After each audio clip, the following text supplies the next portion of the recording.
Hi friends, అందరు ఎలా ఉన్నారు? సో 40 lakhs లోన్ తీసుకొని యూకే వస్తారా? సరే వచ్చేసేయండి బ్రో, వచ్చేసేయండి. ఏముంది 40 lakhs మీ గార్డియన్ పేరో, మీ పేరెంట్స్ పైనో రిఫరెన్స్ వాళ్ళ పేరు పెడితేనే కదా మీకు 40 lakhs లోన్ వచ్చేది. అది తీసుకొని వచ్చేసేయండి. రాగానే ఫస్ట్ తిరిగే అలవాటు ఉన్న వాళ్ళైతే మొత్తం అదని, ఇదని, ఆ ప్లేస్ అని, ఈ ప్లేస్ అని తిరిగేస్తారు. దానికి ఒక డబ్బులు బొక్క.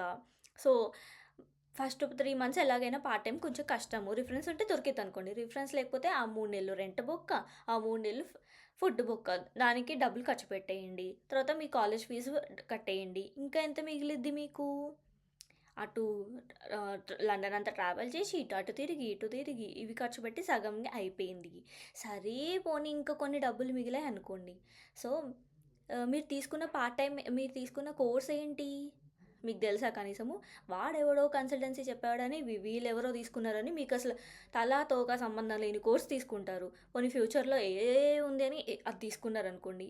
ఫుల్ ఫామ్ తెలుసా? ఓకే, సరే ఇన్స్టాగ్రామ్ చూసి ఇన్ఫ్లుయెన్స్ అయ్యారు, తీసుకున్నారు, ఓకే. మీరు క్లాసెస్కి వెళ్తున్నారా? సగం మంది వెళ్తారు, సగం మంది ఎందుకు వెళ్తున్నారో కూడా తెలియకుండా వెళ్తారు. అసలు 90% వెళ్ళరు. ఓకే. సో మీరు చేసే కోర్స్ ఏంటి? పేరు మాస్టర్స్. అంటే మీరు ఆ సబ్జెక్ట్లో ఆల్రెడీ మీకు నాలెడ్జ్ ఉంటే దాని మీద మాస్టర్స్ లెవెల్లో మీరు నేర్చుకుంటున్నారని అర్థం.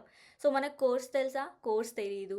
అసైన్మెంట్లు రావు. ఒక్కొక్క అసైన్మెంట్కి ఇప్పుడు మిగిలిన 40 lakhsల డబ్బులు ఉన్నాయి కదా, ఆ డబ్బులు తీసి ఈ అసైన్మెంట్లకి కట్టేస్తారు. సో అయిపోయింది అక్కడితో.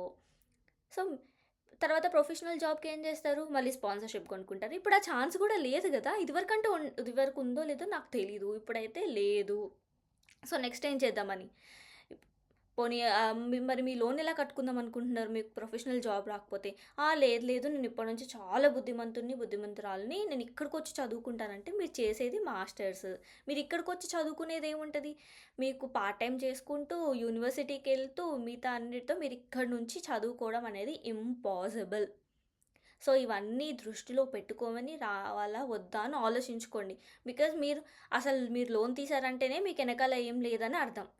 సో ఉన్న వాళ్ళంటే వాళ్ళు ఏదో ఒకటి చేసుకుంటారు, వాళ్ళ పేరెంట్స్ కడతారు, ఇంకేమన్నా చేస్తారు. లేని వాళ్ళు మరి ఏం చేస్తారు? సో లేని వాళ్ళు నిజంగా రావాలనుకుంటే మీరు ఏ కోర్స్ మీద అయితే తీసుకుంటున్నారో ఆ కోర్స్ కంప్లీట్గా నేర్చుకొని ఒక ఐడియాతో ఒక పర్ఫెక్ట్ ప్లాన్తో రండి. అంతే. బాయ్. ఇంకేమైనా అప్డేట్స్ కావాలంటే ప్లీజ్ ఫాలో మై పేజ్.